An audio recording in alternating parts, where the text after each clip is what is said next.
마태복음 보겠습니다. 24장에 있는 그 내용을 순서대로 대충 이야기를 하고 그 다음에 본격적으로 자세하게 이야기를 하도록 하겠습니다. 보겠습니다. 마태복음 24장 1절부터 읽겠습니다. 예수께서 성전에서 나와서 가실 때에 제자들이 성전 건물들을 가리켜 보이려고 나오니 대답하여 가라사대 내가 이 모든 것을 보지 못하느냐? 내가 진실로 너에게 이르노니 돌 하나도 돌 위에 남지 않고 다 무너뜨리리라.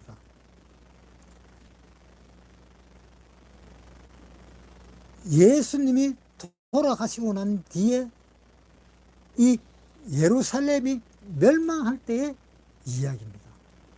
이 제자들이 어떤 성전을 가리키고 있습니다. 헤롯의 성전을 가리키고 있잖아요. 그러니까 이 헤롯의 성전을 하면은 스룹바벨이 성전을 지었는데 너무 적고 초라하게 보여서 이 헤롯이 거기에다 다시 재건을 한 겁니다. 다시 증축을 한 겁니다. 다시 증축을 해서 성전을 지었는 것이 헤롯의 성전입니다. 그래서 이 이스라엘 사람들이 예수님이 계실 때 이 헤롯이 지었는 이 성전, 헤롯이 증축했는 이 성전, 이 성전을 보고 잘 지었다고 예수님한테 이제 자랑을 하는 겁니다. 그럴 때 예수님은 이 성전은 다 무너뜨려질 거다 라고 이야기했습니다. 그래서 이것은 언제냐? 예수님이 돌아가시고 난 뒤에 AD 70년에 이스라엘 사람들은 다 멸망을 했습니다. 그때에 일어날 사건입니다. 그러면 지금으로 보면 어때요? 이미 일어났지요. 이미 2000년 전에 일어났던 이야기입니다. 자, 그 다음에 3절에 예수께서 감람산 위에 앉았을 때에 제자들의 종용이 와서 가로되 우리에게 이르소서 어느 때에 이런 일이 있겠사오며 또 주의 임하심과 세상 끝에는 무슨 징조가 있사오리까? 예수께서 대답하여 가라사대 네가 사람의 미혹을 받지 않도록 주의하라. 많은 사람이 내 이름으로 와서 나는 그리스도라 하여 많은 사람을 미혹해 하리라. 난리와 난리 소문을 듣겠으나 너는 삼가 두려워 말라. 이런 일이 있어야 하되 끝은 아직 아니니라. 민족이 민족을 나라가 나라를 대적하여 일어나겠으며 처처의 기근과 지진이 있으리니 이 모든 것이 재난의 시작이다. 자, 그러니까 많은 사람들의 미혹을 받지 않도록 주의하라라고 이야기했습니다. 나라와 나라, 민족이 민족을 대적하여 일어나겠다. 이것은 예루살렘이 멸망하기 전입니다. 이것은 멸망하기 전에 있었던 이야기입니다. 그 다음에 9절 그때에 사람들이 너희를 환난에 넘겨주겠으며 너희를 죽이리니 너희가 내 이름을 인하여 모든 민족의 미움을 받으리라. 그때 많은 사람이 시험에 빠져 서로 잡아주고 서로 미워하겠으며 거짓 선지자가 많이 일어나 많은 사람을 미혹하게 하겠으며 불법이 성함으로 많은 사람의 사랑이 식어지리라.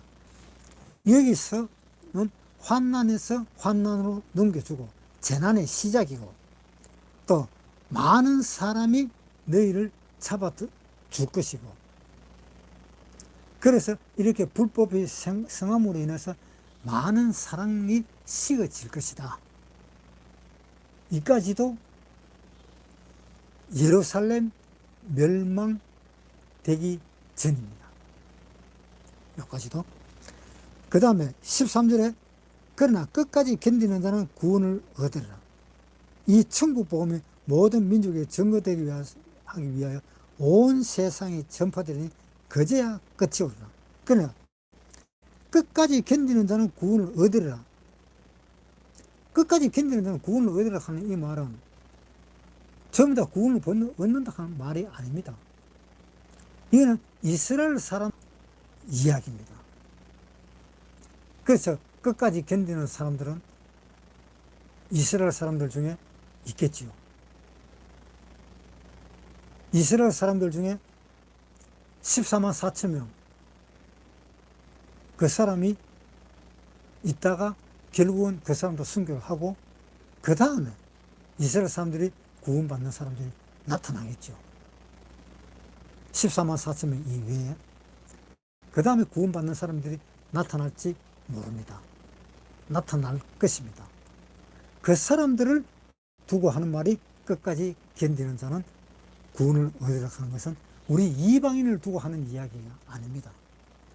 자, 요 이야기는 언제의 이야기냐 하면은 우리가 휴거되고 난 뒤에 7년 대환란 때의 이야기입니다.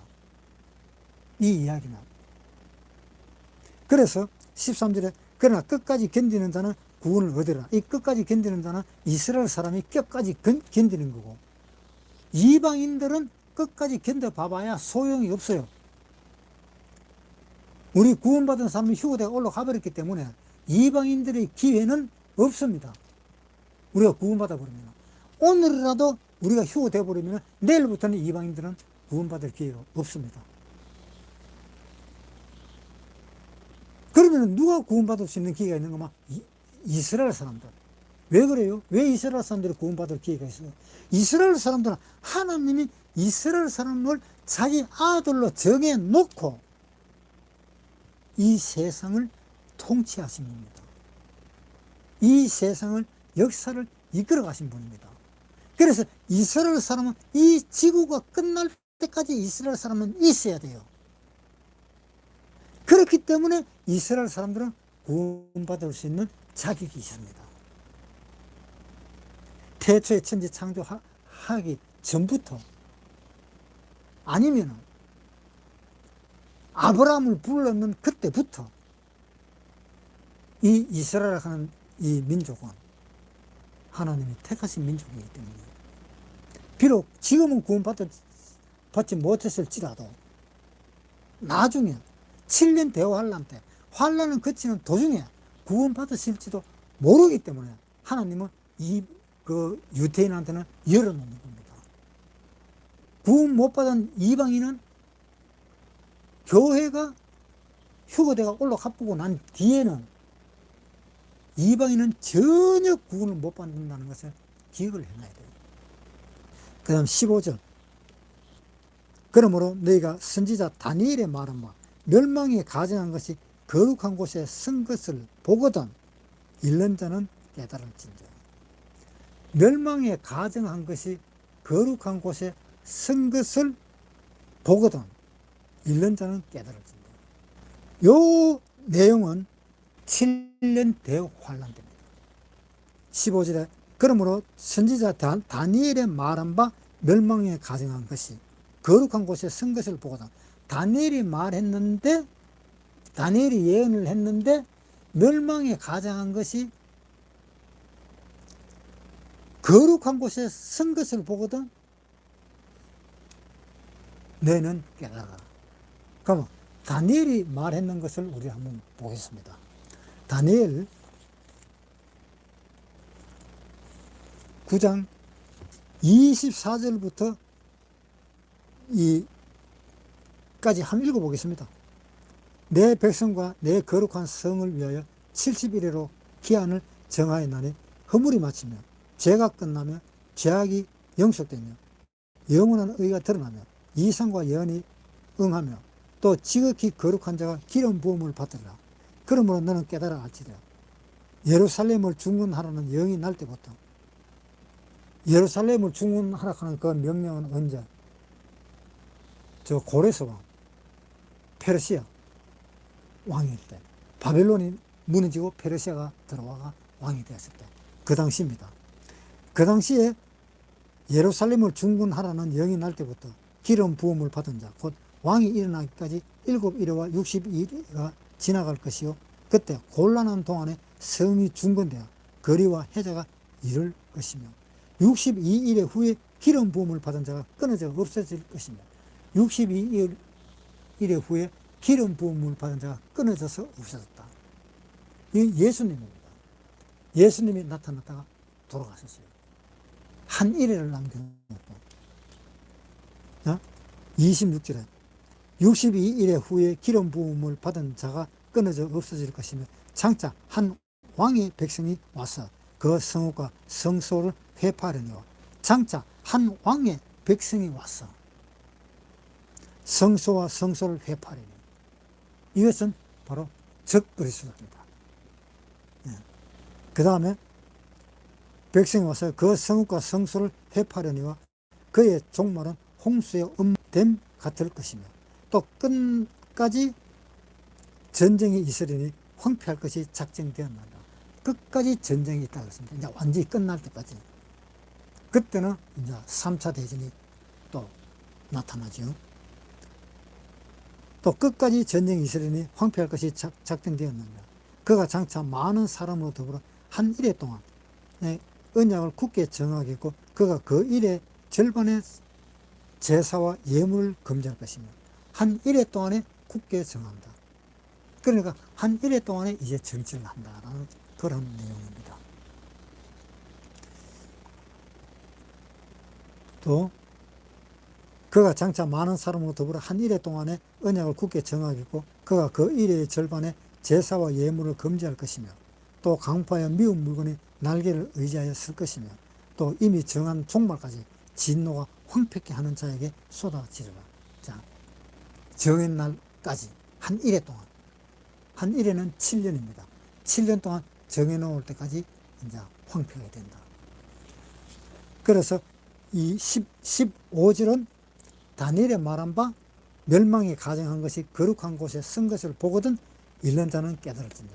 이렇게 쓰는 것을 보면은 이제 멸망할 때가 다 되었다라는 이야기입니다. 자, 이것은 언제 있는 일입니까? 7년 대환란 때 우리가 휴고 난 뒤에 있을 일이에요. 이 일은 휴고 전에는 이 일이 안 나타납니다. 그 다음에 16절부터 그때 유대에 있는 자들은 산으로 도망할지어다. 지붕 위에 있는 자는 집안에 있는 물건을 가지러 내려가지 말며 밭에 있는 자는 겉옷을 가지러 돌이키지 말지어다. 그날에는 아이 뵌 자들과 젖먹이는 자들에게 화가 있어지로다. 자, 이것은 예루살렘의 멸망을 이야기합니다. 그 다음에 21절 이는 그때에 큰 환난이 있겠습니다. 창세로부터 지금까지 이런 환난이 없었고 후에도 없으리라. 그날들을 감하지 아니할 것이며 모든 육체가 구원을 얻지 못할 것이나 그러나 택하신 자들을 위하여 그날을 감하시려니. 자, 여기에는 21절부터 22절까지는 7년 대환란입니다. 7년 대환란 때에 있을 내용입니다. 7년 대환란 때에 있을 내용은 우리하고 상관이 없습니다. 구원받은 사람하고 전혀 상관이 없습니다. 그 다음에 23절 그때 사람이 너희에게 말하되 보라 그리스도가 여기 있다 혹 저기 있다 하여도 믿지 말라. 그리스도들과 거짓 선지자들이 일어나 큰 표적과 기사를 보여 할 수만 있으면 택하신 자들로 미혹하게 하리라. 보라 내가 너희에게 미리 말하였노니 그러면 사람들이 너희에게 말하되 보라 그리스도가 광야에 있다 하여도 나가지 말고 보라 골방에 있다 하여도 믿지 말라. 번개가 동편에서 나서 서편까지 번쩍인 것 같이 인자의 임함도 그러하리라. 자, 이것은 지금 시대도 들어갑니다. 지금 우리가 살고 있는 이 시대. 그러니 휴거가 되기 전에 이야기입니다. 지금 이 시대의 이야기입니다.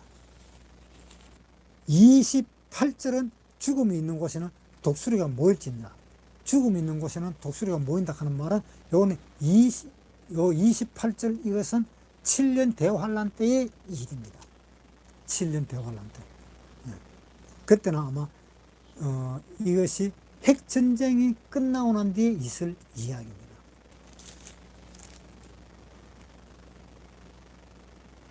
그 다음에 29절부터 읽겠습니다. 그날 환난 후에 즉시 해가 어두워지며 달이 빛을 내지 아니하며 별들이 하늘에서 떨어지며 하늘의 권능들이 흔들리리라. 그때의 인자의 징조가 하늘에서부터 보이겠고 그때의 땅의 모든 족속들이 통곡하며 그들이 인자가 구름을 타고 능력과 큰 영광으로 오는 것을 모르라. 29절부터 30절까지가 7년 대환란 마지막 단계입니다. 7년 대환란 후반기가 되겠습니다. 그 다음에 31절에 보겠습니다. 제가 큰 나팔 소리와 함께 천사들을 보내리니 저희가 더 택하신 자들을 하늘 이 끝에서 저 끝까지 사방에서 모으리라. 요거는 휴거 때 우리가 구원받은 사람들이 하늘로 올라갈 때, 그때 하나님은 하늘에서 나팔 소리를 불면서 구원받은 사람을 다 모으는 장면입니다. 이것은 휴거될 때에 나타날 사건입니다. 그 다음 32절부터 무화과 나무의 비유를 배우라. 그 가지가 연하여지고 잎사귀를 내면 여름이 가까운 줄을 아나니 이와 같이 너희도 이 모든 일을 보거든 인자가 가까이 곧 문 앞에 이른 줄 알라. 내가 진실로 너희에게 말하노니 이 세대가 지나가기 전에 이 일이 다 이루리라. 천지는 없어지겠으나 내 말은 없어지지 아니하리라. 그러나 그날과 그때는 아무도 모르나니 하늘의 천사도 또 아들도 모르고 오직 아버지만 아시느니라. 노아의 때와 같이 인사의 임함도 그러하리라. 홍수 전에 홍수가 노아 방수에 가던 날까지 사람들은 먹고 마시고 장가들고 시집가고 있으면서 홍수가 나서 저희를 다 멸하기까지 깨닫지 못하더라. 인자의 임함도 이와 같으리라. 그때 두 사람이 밭에 있으면 하나는 데려감을 당하고 하나는 버려둠을 당할 것이요. 두 여자가 매를 갈고 있으면 하나는 버려둠을 당할 것이요 하나는 버려둠을 당할 것이요. 자, 이것은 지금 이 시대를 이야기하고 있습니다. 지금 이 시대. 그 다음 42절에 그러므로 깨어있으라. 어느 날에 너희 주가 임할는지 너희가 알지 못함이니라. 너희도 아는 바니 만일 집주인이 도적이 어느 경쯤에 올 줄 알았다면 깨어있어 그 집을 뚫지도 못하게 하였으리라. 이러므로 너희도 예배하고 있으라. 생각지 않은 때에 예배 인자가 오히려 충성되고 지혜 있는 종이 되어 주인에게 그 집사람을 맡아 때를 따라 양식을 나눠줄 자가 누구냐. 주인이 올 때에 그 종들의 이렇게 행하는 것을 보면 그 종이 복이 있으리로다. 내가 진실로 너희에게 이르노니 주인이 그 모든 소유를 저에게 맡기리라. 만일 그 악한 종이 마음에 생각하기를 주인이 드디어오리라 하여 동무들을 때리며 술친구들로 더불어 먹고 마시자 하게 되면 생각이 많은 날 알지 못하는 시간에 그 종의 주인이 이르러. 자, 이것은 지금 시대입니다. 51절 어미 때리고 외식한 자의 받는 유래 처하리니 거기서 슬피 울며 이를 갈미 있으리라. 이것은 예수님이 재림 때입니다. 그러니까 이렇게 때를 갖다가 기한을 일단 정했으니까 이것을 먼저 알고 성경을 보는 것이 또 낫겠죠. 그리고 덤으로 여기 마태복음 25장의 이 열처녀는 예수님의 재림 때 이야기고요. 25장 31절 읽어볼게요. 인자가 자기 영광으로 모든 천사와 함께 올 때에 자기 영광의 보좌에 앉으리니 자기 영광의 보좌에 앉을 때가 재림 때입니다. 여러분이 그 설교를 들을 때 혼돈이 좀 없이 그렇게 들었으면 좋겠습니다. 물론 성경 이야기 할 때도 그렇게 갈라서 이야기를 하겠습니다만